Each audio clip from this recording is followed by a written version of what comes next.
Welcome back to another episode of the MBA Success podcast.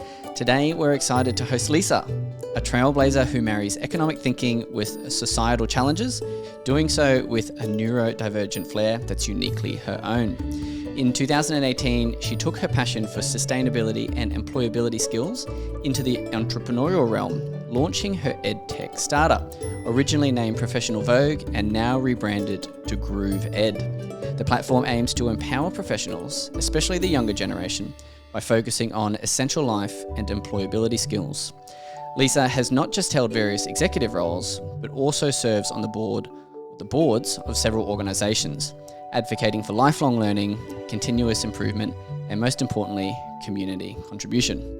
Lisa, welcome. It's wonderful to have you on the podcast. Yes, it's great to be here. Yes. And in very hot, sunny Brisbane. Yes, and in person. Yes, today was, I think it's forecast for 30 plus degrees in amazing. September. Hopefully dry heat in comparison to Brisbane hot. So maybe we'll get so lucky. But I'm going to dive in before we get to your backstory. Mm-hmm. And we're going to just dig in this whole concept of, young professionals and what you do and what inspires you. You talk about, they're not learning the essential life skills and what they need in life and in the workplace. I'm really curious as did you first start seeing this and first start observing it, and then when it became a problem that you were like, I need to actually resolve this? Yeah, so it was a problem. So I had, I was halfway through my MBA at Curtin Graduate School after transferring from MBS when I moved to WA. And I had my first executive position created for me at the Real Estate Institute of WA after being in Perth for 2 years. And I was taking over, so the role was a takeover of two parts of two roles from two very senior gentlemen who'd been with the organisation a long time.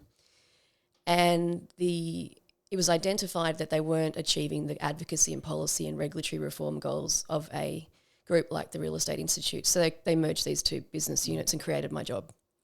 So that was great because I was walking into a pretty difficult environment and I had to still work with these people, and I had to create a team and I had to take on a team.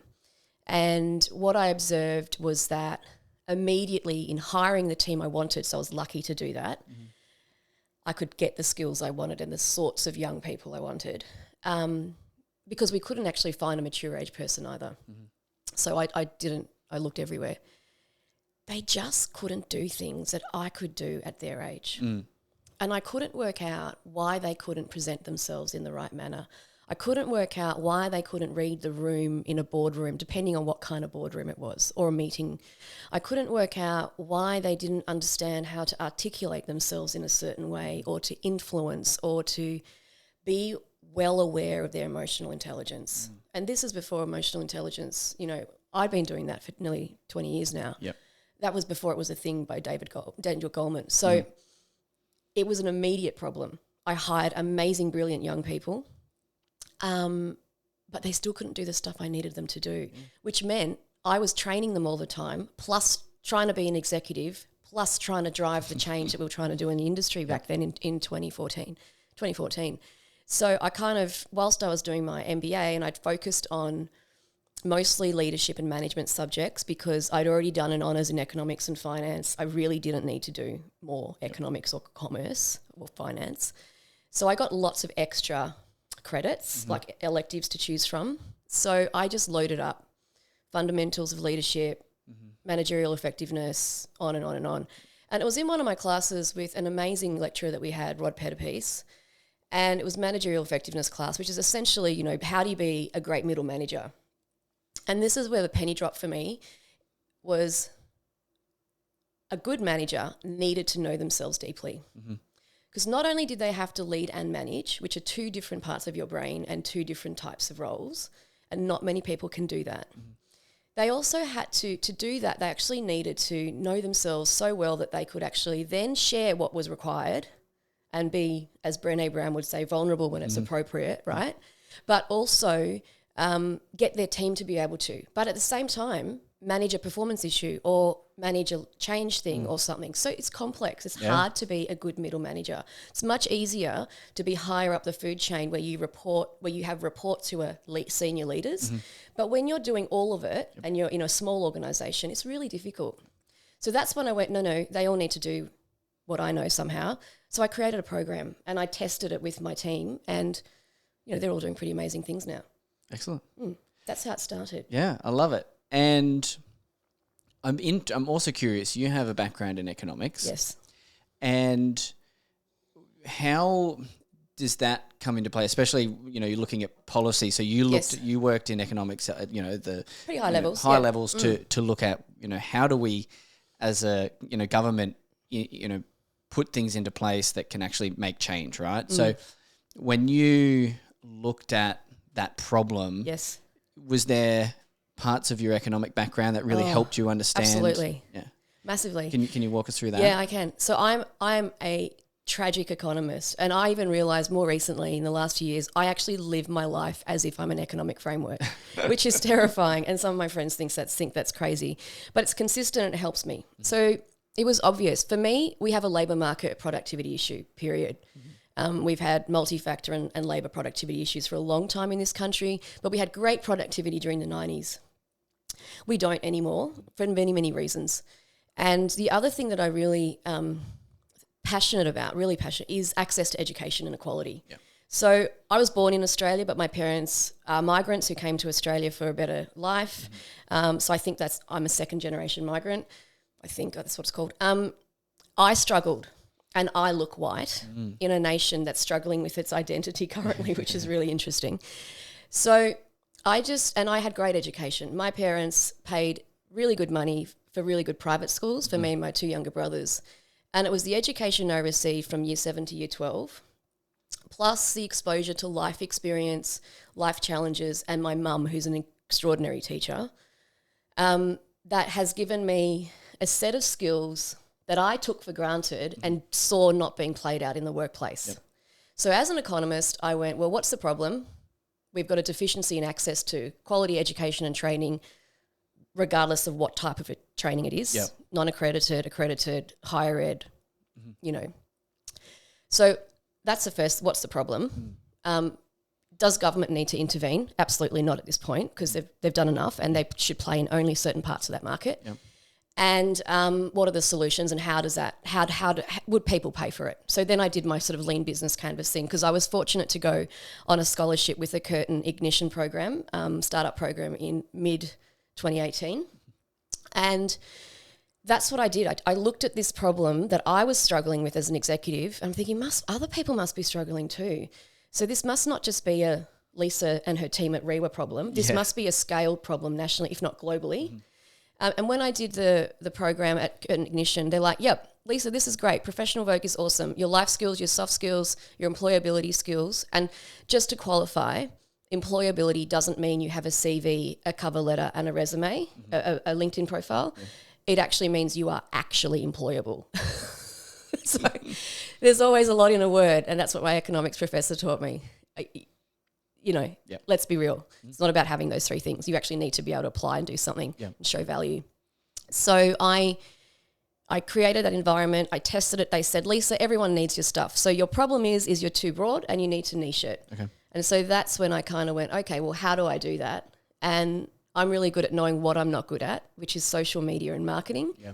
I'm an excellent problem solver, researcher, creative. I can talk the pants off anyone.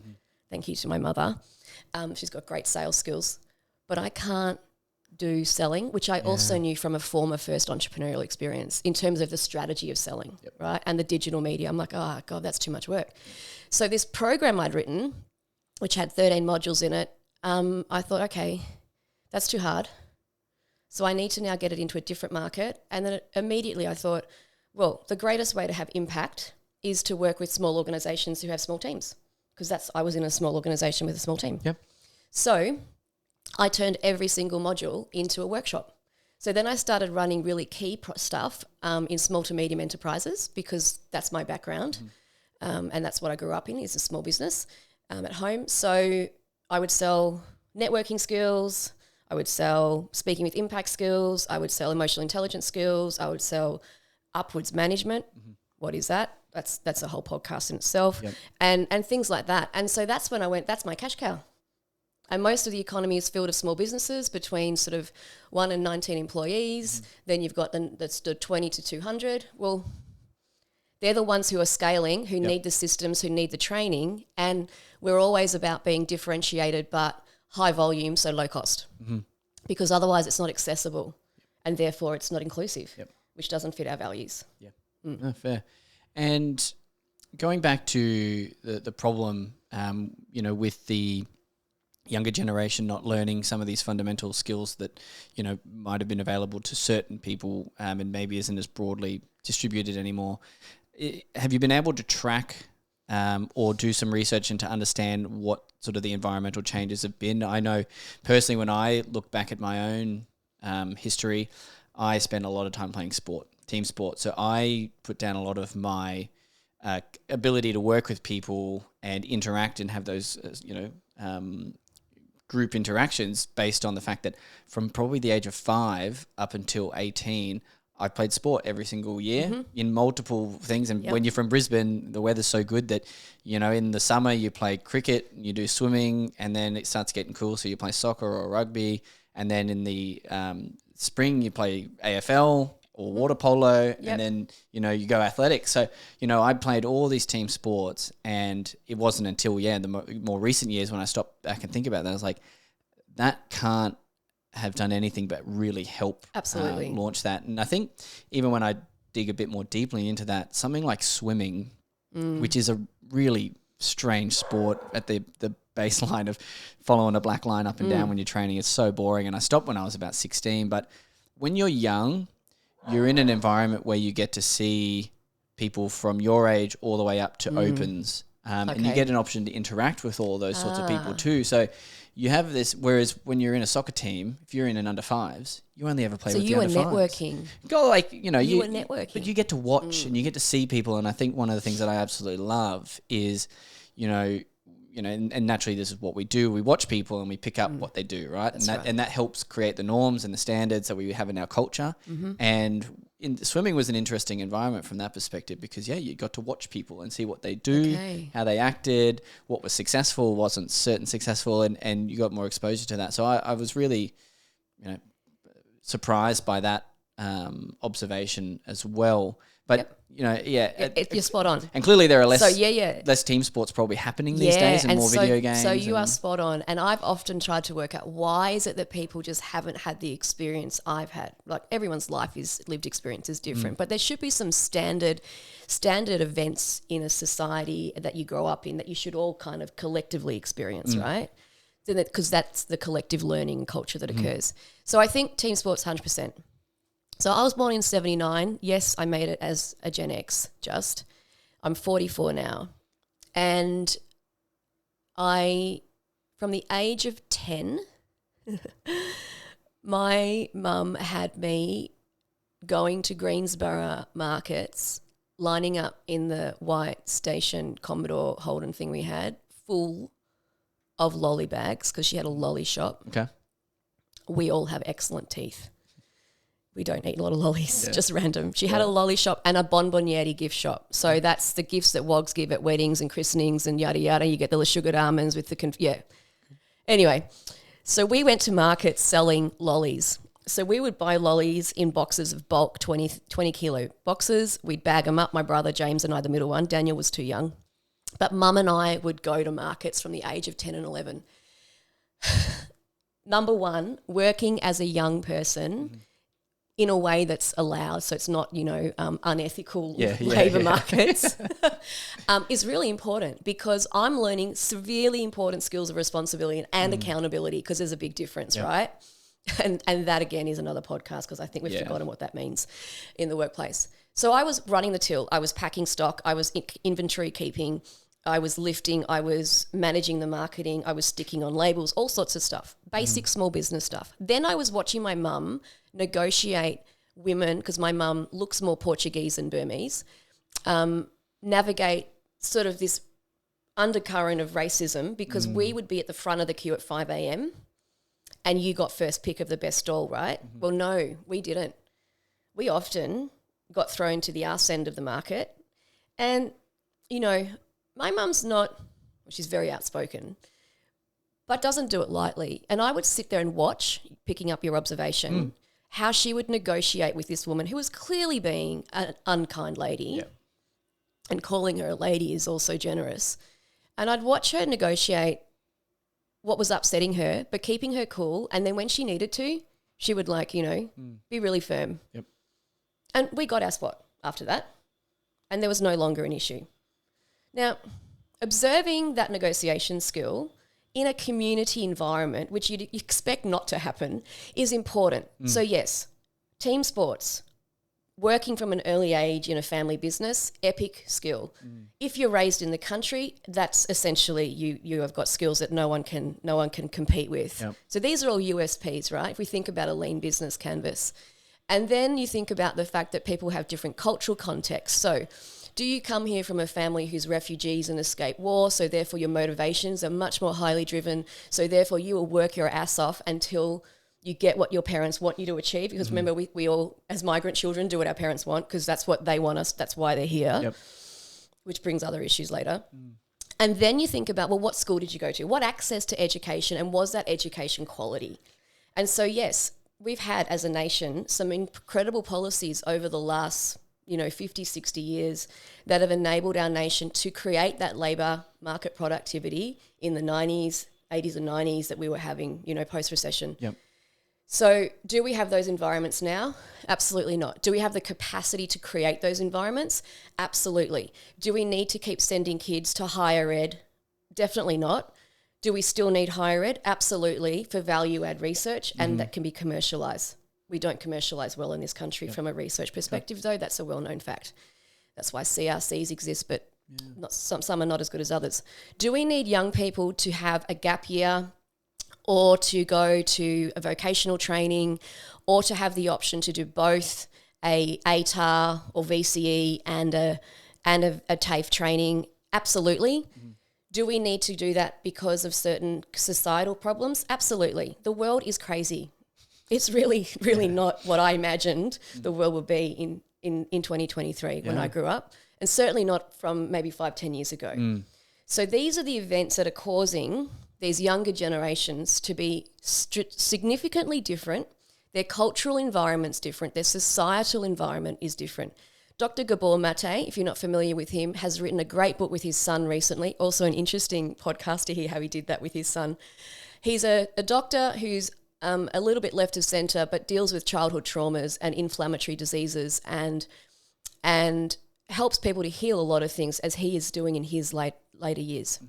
But this last book he's written marries up the union between the way society has changed and what we now expect as normal behaviours or normal ways of living, which really aren't, and drive this ill health. And therefore, if we're unwell as a society, we can't be our full potential productively, right? And I know people don't like economic phrases, but this cuts to the chase.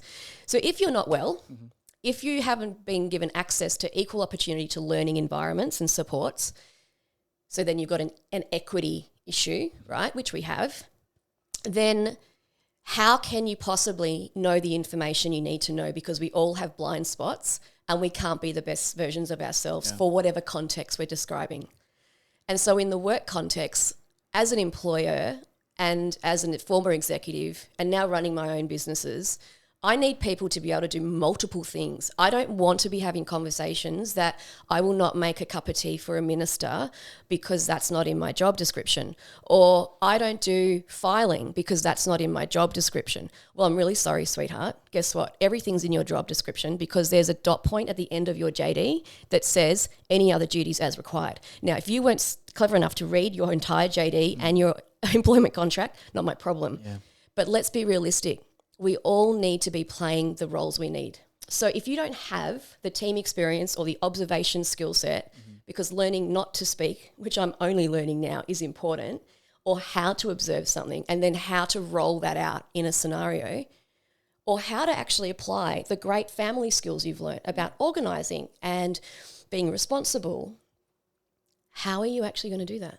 So if you don't practice stuff, like applied learning, if you don't practice things, like go to training for footy or swimming, right? How are you going to actually learn it and do it? I think that's an interesting segue too, because a big part of gruuv-ed and what you do is that self-awareness piece, right? And understanding more about yourself and looking inwards. And that was a big part of my MBA experience. I think culturally in Australia, we are not good at, putting value on looking inwards and understanding who we are. And it's not something that was, ever really talked about in my family. I can't remember ever hearing many of my friends ever experiencing those sorts of things and having that. So getting into my 30s, doing an MBA and doing these self-reflection exercises and actually being vulnerable to understand who is it that I actually see when I look at myself and I ask these questions, not who do I want to see, is a very intimidating activity. Oh, terrifying. But unbelievably liberating when you actually do it. So talk us a little bit about your experiences with that and why you decided it was a key component to add. So I think the only way that we as a society and globe and universe will address the unrest in our communities is if we must learn about ourselves. Mm-hmm. We must. And we must know ourselves on such a deep, deep level, both emotionally, mentally, physically, and most importantly, spiritually. Mm-hmm. If we don't do this, the 4 domains of health, then we will self-implode and destruct like a tape in Mission Impossible. And I've been fortunate because I have had some really epic events that were traumatic for me as a young woman that have shaped my desire and absolute need to do self-development work. So when I was 18, I had an awful incident occur to me that was horrible. That set the frame for what my 20s looked like with relationships with men particularly, but also understanding that power could be taken from you. When I was 26 or so, I think, 26, I discovered that I was extraordinarily manic. And back then, so this is the mid-2000s, no one knew what mental health was, ill health. And it turns out after starting my first entrepreneurial endeavour, which was Lisa Kazalak Couture, which was clothing designed by me to make women feel empowered with beautiful silks and fabrics. Yeah. So, this is my corporate look, Lisa, today. So nice peri-cotton skirt from a recycle shop, little number shirt. So that was where I learned I couldn't sell like market strategy. Okay. But being diagnosed bipolar and sitting there in a session with gorgeous Dr. Wild at the then Albert Road Clinics, and my mum, I'm sitting there catatonic. I was about a size 4, so probably about 45 kilos. So I was 63 before that happened. And he said, yeah, it's pretty obvious now. She's clever. She's hidden the fact that she's, manic most of the time and has been, and she's bipolar, but possibly bipolar 1, maybe more likely a bipolar 2. So there's a spectrum of bipolar, as you'd appreciate. And that also explains why my brain functions so differently. And I never understood that until I got into corporate world, because I was often judged because of the way I could solve things. So that process, when you are extraordinarily sick mentally, like I was, and if I didn't have a mother who would literally at times have to put my fingers down my throat to stop me from taking an overdose, or be there and have my younger brother walk me out of the house every day to get rid of the agoraphobia. To get over that, once again, tragic economist, I said to myself, because I had been working in Treasury prior, I don't want to be a line item in the mental health budget, right? So I'm going to do whatever these doctors tell me. I'm going to do whatever my family tell me, because I don't ever want my family to see me try to kill myself again. Mm-hmm. And when I make a choice, which is different to a decision, I stick to that because I'm super loyal and a crazy Capricorn. So I just go, right, that's it. So we're not going to be a mental health budget line item. Good. So Dr. Wild's going to make us take antipsychotics, mood stabilizers, lifestyle changes potentially later. I'm going to have to completely rebuild my career. So I was working at Department of Transport for an amazing director, Dr. Jenny Morris, who I still keep in touch with today, and she allowed me to return back to work. And I was back to work in 3 months, right? I've just had a massive psychiatric episode. My mother had studied life coaching a few years prior, and that was the reason she studied life coaching. We didn't know at the time, but I got my ass life coached by a lovely Asian mother who just doesn't take no for an answer, right? And she's more belligerent and determined than I am at times. So you can imagine, no, you're getting up and you're going to your admin job and you're stuffing envelopes in the city. Jennifer has got you that job and she's a friend of mine, Lisa. So if you don't go, there'll be shame and it will not be acceptable professionally. So I'd walk outside. I'd then walk back to the gate.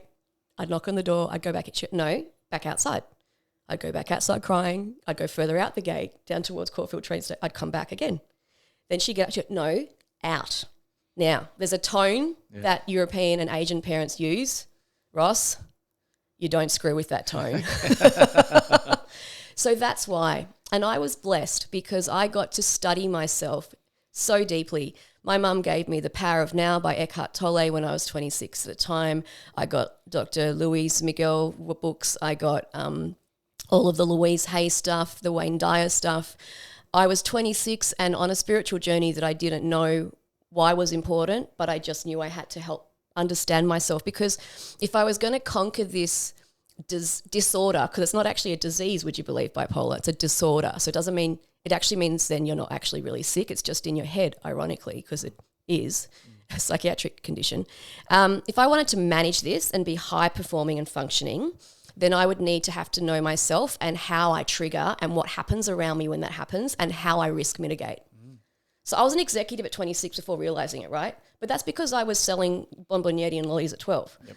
So I spent 5 years really deeply working on myself. I had a life coach outside of my mum. I had a friend of my mum's, Poppy, who did some work with me. I had my mother every day. I moved back home. I had to move back home. I was the revolving child, right? The eldest, but the one that kept coming back home because making little fuck ups part of me in life. And so I spent 5 years doing that. I rebuilt my career. And then I went, okay, time to do an MBA, because I've been in government for 10 years now. And I was working in the last role in the upper house of the Victorian Parliament, running a committee that was researching into organ donation rates. And my honours thesis in economics actually was about how do you increase cadaver organs with some kind of incentive financially, yeah? So that job was a shoo-in, which was great. But I was de-skilling rapidly, because what happens when you're in the public service, although it's a great grounding for everything to learn about government, and depending on your specialty, which area you go in, you de-skill fast, and the private sector will not want to touch you. So I had a girlfriend who had been the Ducks in a program at MBS in Melbourne, and she said, Lisa, you've got to go do that MBA there. So I went, okay, I'll go study now. And so I went there specifically to make myself financially relevant in the labour market again to the private sector. Yep. Because the first 5 years of my career was in stockbroking. The next 10 were in the public sector, and I was of no use to anyone because I was public sectorised, I suppose. Unless you wanted to stay in the public sector? Yeah, and someone like me can't, right? It's pretty obvious. Yeah. A, I don't dress like them. B, I don't think like them, and I break rules. That's just I come from a family that have had to fight to exist. So I bend rules, not break them. Yep. So tell us about your MBA then. So the MBA was amazing. So I remember going to the open weekend when you got accepted into Melbourne Business School, and that's a great school because it's half owned by industry and half owned by University of Melbourne. So you actually get industry relevant currency knowledge. It's industry owned, so they have skin in the game. So they're going to hire graduates from that place. Great network, amazing. That's what you're buying with the MBA is the network. But incredible facilities, oh my goodness. Anyway, I remember going to the open weekend. I'd enrolled in the postgrad diploma to start with as an easy way in. And back then the units were about $4,000 each roughly. So not cheap, but it was great. And I loved it. So I started off with just 2 units a semester. And the experience of Melbourne Business School is, I imagine, what if you were in America at a proper business school would be like, but scaled massively on steroids, right? Facilities, teaching systems, lecturers, access to industry, supports, blah, blah, blah. So I knew I had to reinvent myself again. And then Then I got made redundant by the Victorian Parliament, so that was fun. That's definitely a different conversation for another time. And so I had to speed up my career change plan. And so this is where the Renew and Redefine program in gruuv-ed comes from. Pauses for health or whatever reasons, but I've got to change direction. How do I change it? And so I had access to this amazing careers advisor at MBS, and I forget her name momentarily. But I went in and I said, look, this is what I need to do. This is why I'm doing this course. I now need to speed it up. I'm just getting moved on. And back in 2012, the Victorian economy wasn't great. Ballieu was in charge, and he was slashing the public service, as you'd expect. And there just wasn't work, though. And we didn't have a really diversified economy in Victoria at that stage anymore. We'd lost a lot of uniqueness in our economy. And so I couldn't get a job. I had a great CV, and I couldn't get interviews. And so this lady at MBS was helping me. I kind of mapped out what I wanted to use in my current skill set and what industry. So I went, yeah, great. So I'll just move into industry associations, the chamber world, they're my constituents. Because in government, your constituents are the public. That's what you're solving the problems for from a policy angle. Well, now I'm just going to solve it for an industry, right? Or a peak body or a community group that's got an interest of members. So I did. And then I got myself a job in WA. And that was handy. And that all happened really fast. So I went over to WA. I had some friends who actually now live in Brisbane who were there. And by the time I got back, I'd stitched up a job at the Chamber of Commerce and Industry of WA, leading small business, retail and service sector policy reform. I walked into the 2013 state election with, what's his name? I've forgotten, the former Premier, Colin Barnett, and the Treasurer at the time was excellent Treasurer. Oh, goodness. Boy, Troy Buswell. And the whole game was we needed to get payroll tax on the agenda. And I did, because I got our members to have a voice and I understood what their problems were. Mm-hmm. So it's all the same thing, right? It's just what's the problem? Yep. So my problem for my business was I needed to skill people. Yep. My problem with my MBA was I was de-skilling. Mm-hmm. So skills is kind of the theme, right? Yeah, yeah. And having that deep introspection meant that I could conquer the bipolar, get myself to WA. I've never lived out of Victoria. So that was important to prove to myself and my family that I could look after myself. And I know that sounds weird when you're 33, but it's important. And the rest is history. I love WA. It's my new home. And I've done very well there. Big fish in little labour pond, as you can imagine. So my career from a corporate angle was exceptionally good. I made extraordinary changes for industries and for consumers. So I always take a balanced approach, which is the foundational economics and public policy I learnt in Victoria. Because back then, the Victorian public service was second to none in Australia and New Zealand. It's no longer that good. New South Wales is probably better, but New Zealand actually does pretty well these days. Yeah, it's fascinating how it's a small industry, but the skill sets move. And now it's pretty much a buy consultants in and do that. So there's no skill, right? Yeah, yeah. And with that, your journey is unbelievable. And we had obviously had prior conversation to this, and that barely scratches the surface because we wouldn't need hours and hours to do it all. But your transformation through that self-awareness process is remarkable. You obviously have the opportunity to see other people go through that. Are there any particular, people or stories that stand out to you that you've seen that other people might relate to and go I don't understand the power of a self-awareness thing. They might not be able to relate to your story particularly, correct. But what is there a story that that you can think of that might help them? Well, I think it's to simplify things, right? Because it's important to keep things simple, and everyone's life is different. So I think first and foremost, I've always been curious about being a better version of myself, and I've always been, and my brothers are the same. Our family's the same. So I don't know what that comes from. It could just be the family unit and the people in it. But I think a level of curiosity is important. And a level of, why is it like that? Why do I need to behave like that? Why do I need to answer that question? Why am I upsetting someone if I say that?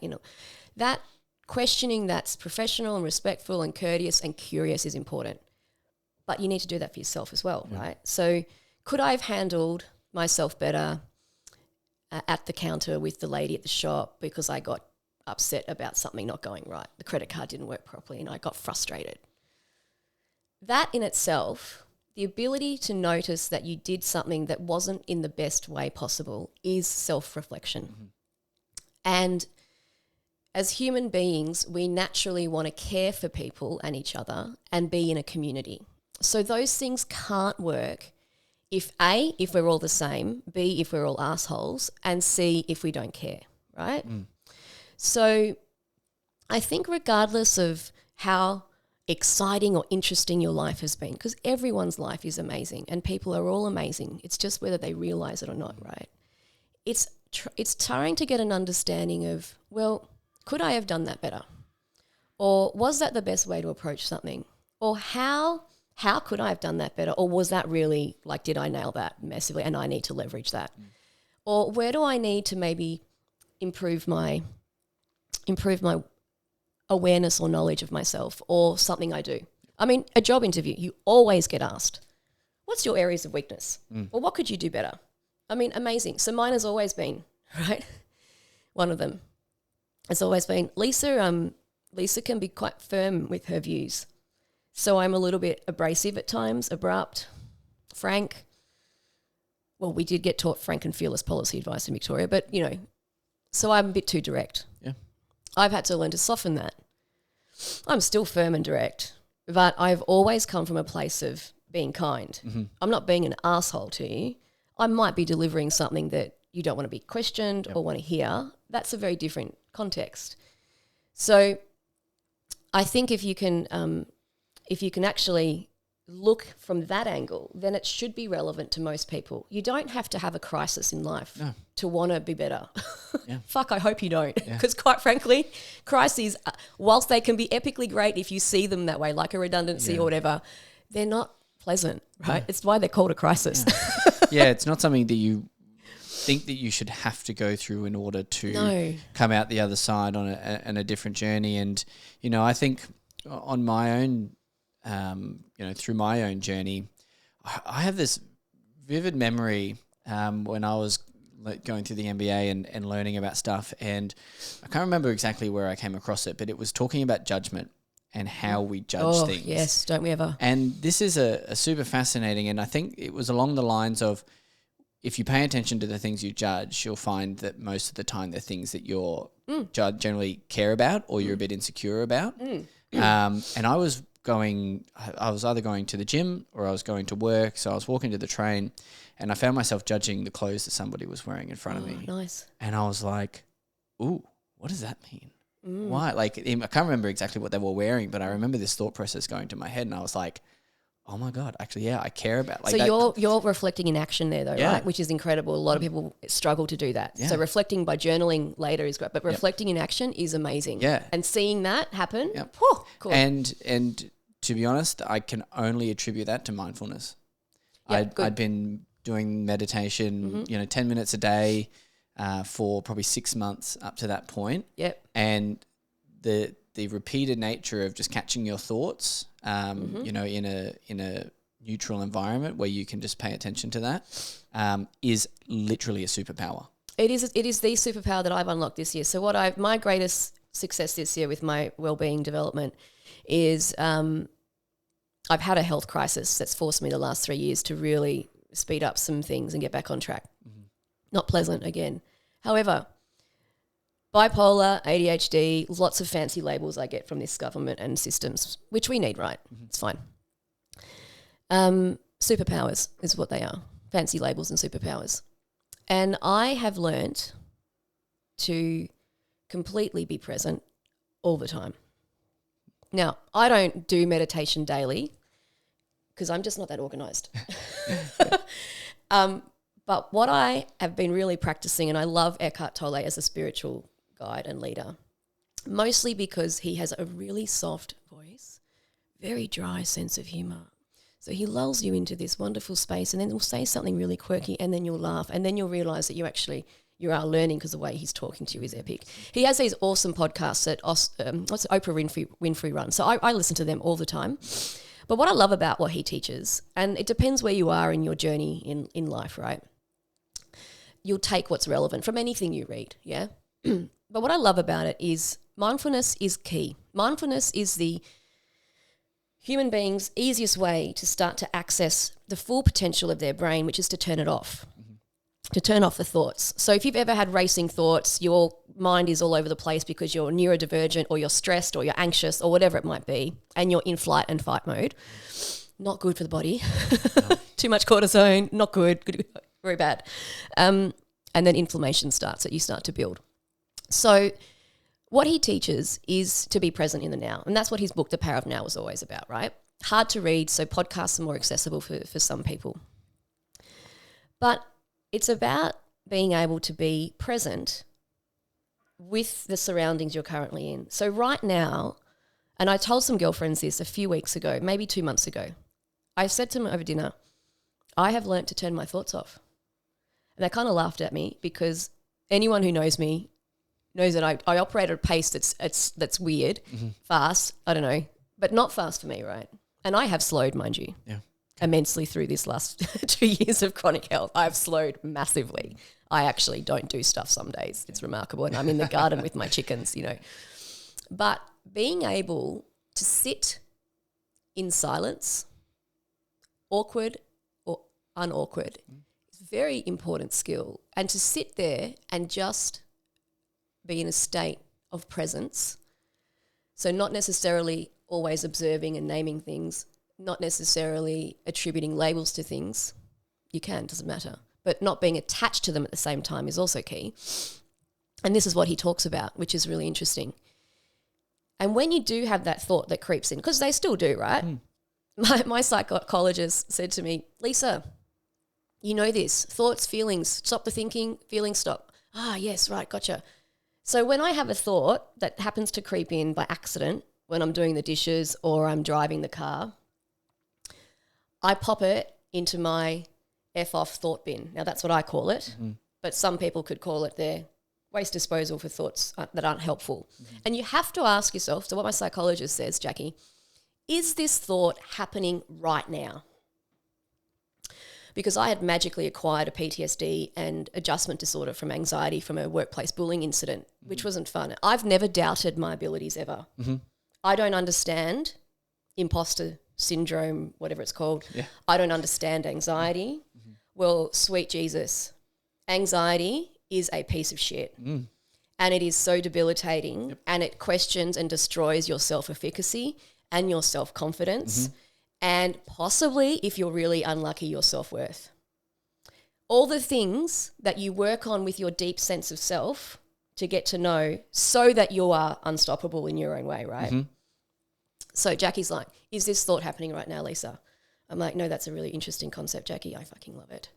So that's what I would say to myself, coupled with doing my Eckhart Tolle being practice. And that's really what the look part of our mantra is about. It's the look is the being inside. Being comfortable with being uncomfortable. My favorite quote I made when I started my business because I knew I'd have no bloody money. So cash flow, you know, discomfort's important. Entrepreneurial so life. being, just making money out of nothing. So being comfortable with being uncomfortable, knowing deeply that you are okay, that regardless of what's happening in this crazy world, you are safe. Knowing that things will be all right and having a sense of faith, not a religious faith, that can be part of your faith framework. And having a faith framework, I think, is so important. It's more than a values basis. We all have values, that's our foundation, but our faith framework, so our values, our cultural context, beliefs that are good for us, not beliefs that don't serve us or are unhelpful, you know, just our knowing and trusting that it will be okay. Imagine this. Imagine a place that we all lived where everybody just had a sense that everything would be okay, right? Imagine where something can go wrong, but you go, yep, this is a piece of shit. What's happening right now is not okay. You acknowledge it. It's very important to acknowledge what's happening, but there's no need to hang on to that shit because that's bad caca, right? You want to be able to get to a place where you just know, okay, regardless of how bad things are going south or sideways or whatever ways, right? Mm-hmm. You need to just believe, like fairy tales sometimes, right? Mm-hmm. And whether you like fairy tales or not is irrelevant. Yeah. But this concept is important. We need to believe and have faith that it will be okay. Mm. And I said this to my girlfriends from high school 2 years ago when I joined them in Melbourne for the last lockdown, because I was really unwell then and I needed to come home. Mm-hmm. And I was staying at my dad's house, and we had a Zoom call, Janet and Jennifer and I, and it went from 7 p.m. till 3 a.m. It was epic. Wow. And I hadn't seen Janet for 16 years. That's when the bipolar, or actually it was more than that, 18 years. Mm. Well, no, then it was 16, so now 18. 18 years ago, bipolar diagnosis. And I had seen Jen a couple of times, and we were part of, there's a posse of 8 or 9 of us at Genesano. And I was explaining to them how sick I was at the time. And Jen said, how do you do it? How do you always choose to be brave? Like, how can you always be so brave knowing that you are so sick and no one can tell you what's wrong, or they won't tell you what's wrong, or they won't agree with your research? I said, what do you mean? Like, I don't understand the question. No, how do you know? I'm like, I don't understand the question, Jen. Like, there's no alternative? Like, you know, like the secret ingredient in Kung Fu Panda, because I love Disney, right? Yeah. The secret ingredient is essentially what she's asking me. Yeah. And the father who's adopted Po is like, he's asking, what's the secret ingredient? Yeah. Well, the secret ingredient for me was, well, don't you know what those nuns did for us, the faithful companions of Jesus at Genesano? Don't you know what they did for us? And Janet's looking at me quizzically. And mind you, I love my girlfriends, but they send their kids to Catholic colleges and don't take them to church. So that's taking the piss. That's the phrase I use for most things I don't agree with. Yeah. That's taking the piss. But anyway, that's another conversation. I said, don't you know what the nuns did? Janet's like, yeah. Jen's like, really? You're going to bring religion into this, Lisa? Come on. I said, no, truly, this is not religion. This is spirituality. Those ladies were pioneers. Sister Margaret Mary Kennedy was the principal. She interviewed me to get into the school, and she told me off for using an ampersand in my written English test. I don't use ampersands unless it's for note-taking now. Yeah, wow. Still, God bless her soul. Yeah. She was an amazing lady. She set up a whole system in Romania many years ago. Yep. But what they did was we had religion classes and we had mass on Fridays, which was optional. So you had a study period. But in religion class, we did meditation with Sister Catherine. Wow. We did. So they're Catholic nuns, but they're not like the hardcore Catholic nuns out there. They're about community. And their motto is Fidelis, which is faithful in Latin. So we all have been exposed, subliminally or not in that school, to the ethos of having faith. And we were taught that as women, we were important in our communities and that we could be anything and do anything, right? Plus, I have a lovely Asian mother, Anglo-Asian mother. Yeah. So, you know, and my dad, strict Croatian, so I got good discipline and good smarts from his family because they're all bloody PhDs here and there. So when you have that environment and you're taught to have faith, so we have a community, imagine, we're creating this community where everyone has this unwritten, implicit, implied faith that things will work out. Yeah. Things are going south, but it's okay. It'll be all right. Yeah. And then if you add another layer and go, so what am I supposed to learn from this opportunity? This challenge is an opportunity. Every challenge is an opportunity, right? What am I supposed to learn from this? Or what haven't I learned yet and keeps repeating? Because they're the best ones, right? They're the easy ones. So back to your earlier question. What's it like when you see someone who develops? Amazing. What's it like when the penny drops or the light comes on or multiple lights come on and a client comes to me and says, oh, Lisa, you're not going to believe this. Well, what's happened? Well, this has been, because we do a debrief on life first, this is what's been going on in life because everything we do is about life. Mm-hmm. Your work is just a big part of it at the moment, right? So, but life is most important. Be productive in all aspects of life. And he goes, oh, so there's real problems in this organisation. Are all organisations this terrible? I said, mostly, yes, they are these days. So what's the point? Like, what's the point of me bettering myself so I'm a better leader and manager and have a great global corporate career? I said, well, the point is that you want it. Yes, there's going to be crap joints everywhere. There are awful bosses. There are awful organisations. But you only leave an organization because of a horrible person. You don't leave the organization unless maybe they're corrupt. Maybe you'd leave Qantas these days. That's another conversation. But, you know, organizational culture and development is not a new concept, right? No. So when we caught up a month later, I said, so how's that going? Well, you know what? I realized it's not in my control. I said, yes, that's right. But I know how to handle it. So when that light bulb moment happens and he's done his journaling and he's done his reflecting and I stand there and I go, I am a happy nurturer now because I've just, look at what you've been able to learn through the facilitation of knowledge, because that's all it is. Yep. I am facilitating knowledge, because if I can get some stuff out of my brain and into someone else's, I can then come and absorb something new and maybe do something else. Correct. Just pass it on. Oh, right. And these elders of our community, whether they're elders from the First Nations populations in our lands, and we should have acknowledged, I actually don't know what the country is that we're on here in Brisbane, sorry. Or they're elders in our community, our grandparents, our aunties and uncles, our elders, our mentors, our sponsors, our coaches, these people who make us amazing or realize our amazing potential, right? Those stories, that storytelling, that sharing of knowledge needs to happen. Yeah. And so if we do that, and there are lots of people doing similar things to us, I just like the way we do it because I've made it up. I think it's amazing. And I'm not for everyone, and neither is what we do, right? But we will help people find the right fit because that's important. Yep. As a manager, you should always help someone move on. If you can't promote them or if they're not the right fit, you really need to move them on, because if you don't, you're not managing your risk to your team and the business for toxicity. But, you know, that's important. Yeah. Sharing the knowledge. Oh, absolutely. And I think that ties in nicely, another nice little segue, and we'll wrap it up. But the last question that we always ask at the end of the MBA Success podcast is, at the end of the day, what does success mean to you? What success means for me is, nowadays, this is what it means. So it's changed significantly, right? Now it means, have I been kind and compassionate today?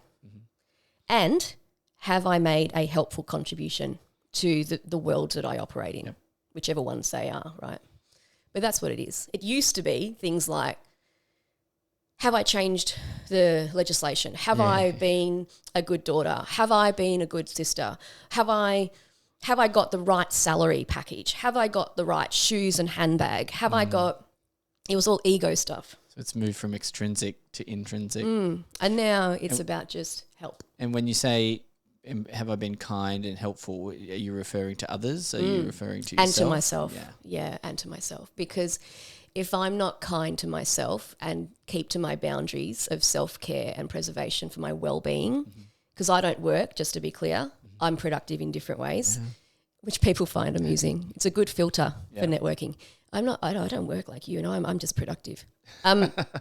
No, if I don't do that, then I'm not my best self, which then means I can't be helpful to people or make a positive contribution. That's been my learning mostly the last few years. I love it. Thank you. Fantastic. No, well, thank you. What a good podcast. This was fun. Thank you. We'll get you on back in the future because I think we've got a million different things that we can talk about. That sounds good. But to wrap it up, everyone who's listening, we have the MBA Oz Awards coming up in October the 26th. Down in Melbourne. So if you jump to our website, head to our LinkedIn, you'll find links to buy some tickets to come to that event. I believe it's $75 for non-members, $50 for members. It's going to be a great night. We'll have a lot of people there. We get to celebrate and take pride in all the work that MBA people are doing around the country, and get to meet some people who can hopefully, unlock some ideas, unlock some doors, provide some new opportunities. Exactly. So come along. It'll be a great night. But yeah, until then. We'll be there too. We've decided. Yes. So that's going to be exciting. This is coming. It's going to be excellent. It's in Lygon Street. How could it not be good? Exactly. It's Agame's house. Yeah, I know, so right? It'll be good. So until next time, we'll see you soon.